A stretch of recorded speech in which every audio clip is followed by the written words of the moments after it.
दोस्तों, आज हम ऐसे समय में रह रहे हैं जहां दुनिया भर की सुविधाएं हमारी उंगलियों पर हैं। खाने पीने या मनोरंजन की कोई भी चीज हमसे ज्यादा दूर नहीं है।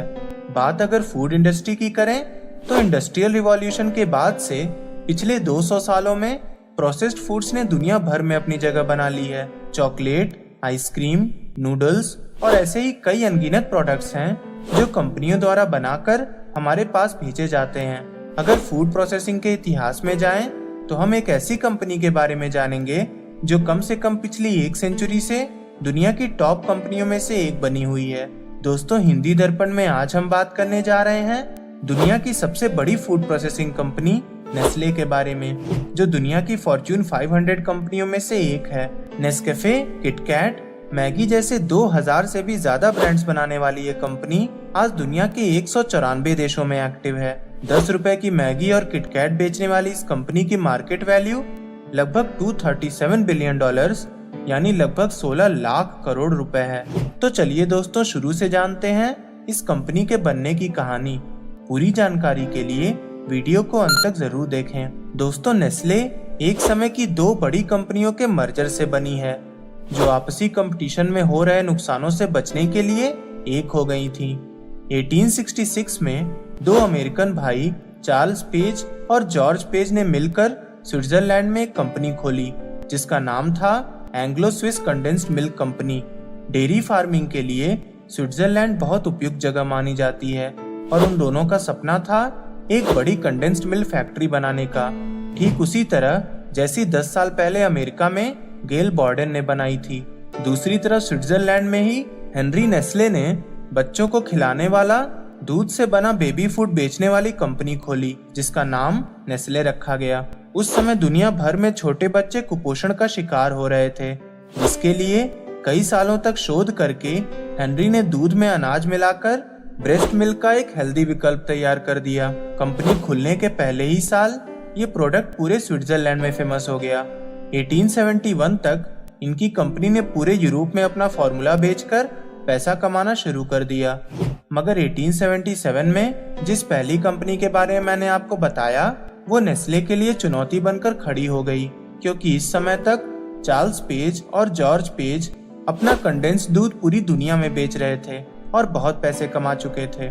अब उन लोगों ने नेस्ले फूड से कंपटीशन करने के लिए पेज फूड बना दिया और मार्केट में बेचना शुरू कर दिया। हेनरी नेस्ले को ये बात बिल्कुल अच्छी नहीं लगी और जवाब में पेज ब्रदर्स को कंपटीशन देने के लिए नेस्ले ने भी कंडेंस्ड मिल्क बेचना शुरू कर दिया। ऐसा कई दशक तक चलता रहा। दोनों कंपनियों की बिक्री तो बढ़ती जा रही थी, मगर एक दूसरे से सस्ता सामान बेचने के कंपटीशन में प्रॉफिट कम ही रहता था। मगर पेज ब्रदर्स और हेनरी फोर्ड जबरदस्त कंपटीशन की भावना रखते थे और कभी किसी समझौते पर नहीं पहुंच पाए। तीनों की मृत्यु के कुछ समय बाद 1905 में मार्केट में एकाधिकार करने के लिए दोनों कंपनियां एक हो गईं और Nestle and Anglo Swiss condensed milk company के नाम से बिजनेस आगे बढ़ाने लगी। मिलने के बाद दोनों कंपनियों के पास कुल 20 फैक्ट्रियां थीं। जब पहला विश्व युद्ध छिड़ा तो इन सभी फैक्ट्रियों को सामान बनाने के लिए सप्लाई मिलने में बहुत दिक्कत होने लगी और ये सभी लगभग खाली हो गईं। इस समस्या से बचने के लिए नेस्ले ने अपनी फैक्ट्रियां अमेरिका में डालनी शुरू कर दी। 1930 से 1940 के बीच नेस्ले ने कई देशों में कई जगह पर अपनी फैक्ट्रियां डालनी, ताकि किसी भी दिक्कत में सारी फैक्ट्रियों को बंद न करना पड़े। अपनी इसी सूझबूझ के कारण ग्रेट डिप्रेशन के समय में भी, जब पूरी दुनिया में मंदी छाई हुई थी, इन कंपनियों को ज्यादा प्रभाव नहीं पड़ा। दूसरे विश्व युद्ध के समय कंपनी को अमेरिकन सोल्जर्स के लिए सप्लाई देने का कॉन्ट्रैक्ट मिल गया, जिससे कंपनी को जबरदस्त फायदा हुआ। दूसरा विश्व युद्ध खत्म होने के बाद से नेस्ले ने कई नए प्रोडक्ट्स बनाए और कई कंपनियों को खरीदकर उनके प्रोडक्ट्स को इंटरनेशनल ब्रांड बना दिया। हार्वर्ड यूनिवर्सिटी का एक शोध कहता है कि छोटी कंपनियों को खरीदने से बड़ी कंपनियों को ज्यादातर फायदे से ज्यादा नुकसान ही होता है, मगर नेस्ले के केस में उल्टा हुआ। खरीदी हुई कंपनीज के ब्रांड्स को बड़ा बनाकर कंपनी को हमेशा फायदा ही हुआ। उदाहरण के लिए इंडिया में प्रसिद्ध ब्रांड्स मैगी और किटकैट को भी कभी नेस्ले ने खरीदा ही था।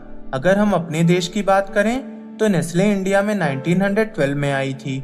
आजादी के बाद से देश में फैक्ट्रियां लगाकर प्रोडक्शन बढ़ाने की जरूरत महसूस हुई, जिसके लिए नेस्ले ने 1961 में पंजाब के एक शहर मोगा में एक फैक्ट्री लगाई। सरकार चाहती थी कि नेस्ले इंडिया में दूध का प्रोडक्शन बढ़ाने और दूध से जुड़े रोजगार पैदा करने में मदद करे। इसके लिए नेस्ले ने लोगों को ट्रेनिंग देकर बेहतर खेती और दूध के प्रोडक्शन को और बेहतर बनाने के लिए काम करने लगी। नेस्ले ने दूध कलेक्ट करने के लिए बहुत सारे सेंटर बना दिए, जहां जाकर लोग दूध बेच सकते थे और उसका उन्हें उचित दाम भी मिल जाता था। ये उस समय एक क्रांतिकारी कदम था, क्योंकि ग्वालों से दूध लेने वाले कभी उन्हें सही दाम नहीं देते थे और काफी मेहनत करने के बावजूद उन्हें ज्यादा प्रॉफिट नहीं हो पाता था। मगर आज इस शहर मोगा की इकोनॉमी बहुत अच्छी है। तो दोस्तों, ये थी 2000 से भी ज्यादा ब्रांड्स के ओनर नेस्ले की सक्सेस स्टोरी। अगर आपको हमारा प्रयास पसंद आ रहा हो तो हमारे चैनल हिंदी दर्पण को ये बटन दबाकर सब्सक्राइब करना ना भूलें। अपनी राय हमें कमेंट करके जरूर बताएं। आपके छोटे से प्रयास से हमें प्रोत्साहन मिलता है।